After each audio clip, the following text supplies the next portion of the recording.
I tend to think of the OWL as maybe the most dynamic building on campus, and it needs to be.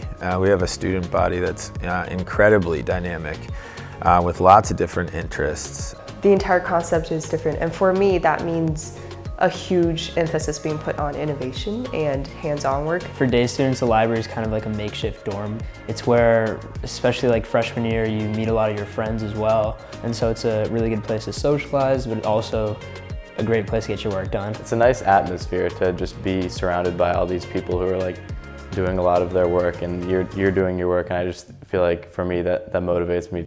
Kind of feel like I've kind of made it my own, kind of got my area where I study, where I hang out. It's kind of familiar territory now.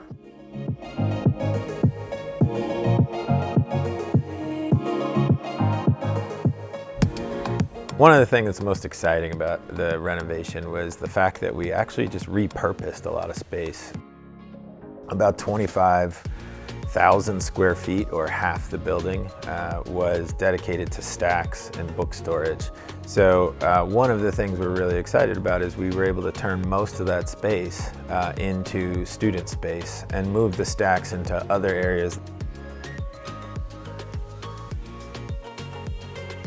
I have my computer science class, which I'm really enjoying, is in the makerspace, the classroom in the makerspace. And it's a project-based computer science class, and we focus on iOS app development in the language Swift. I had a moment where I was thinking to myself, well, like, my teachers are really cool.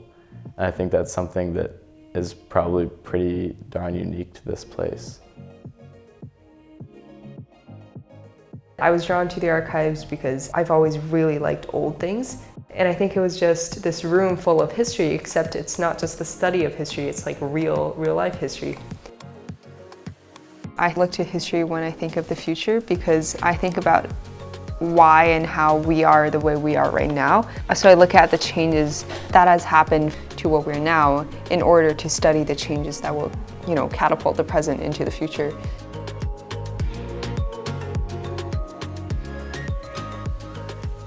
I think the library is unique in the sense that you can engage with the future in a space like the makerspace through programs like Nest Labs, or through the courses and classes that are taught down there. You can engage with the past in classes that are taught by Dr. Roberts in the archives.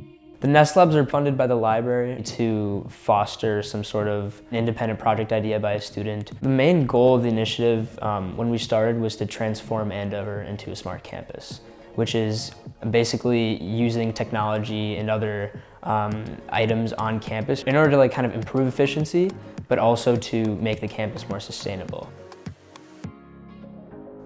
Holy cow, what is this school? I mean, look at all those machineries and those beepy boops and those gadgets, and oh, look at that tool wall. There's all this cool stuff over there.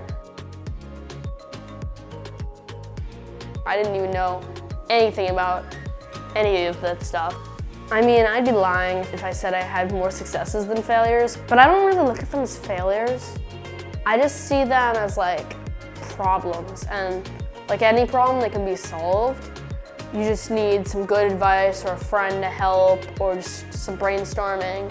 You could see what's wrong and fix it. And it's getting easier and easier to fixing it, and I'm making less and less problems as I keep moving along. I think any student, no matter what their interest or what their background, no matter how old they are or what they're studying, they can find a home here. This is a space that kind of really meets the needs of all 21st century learners.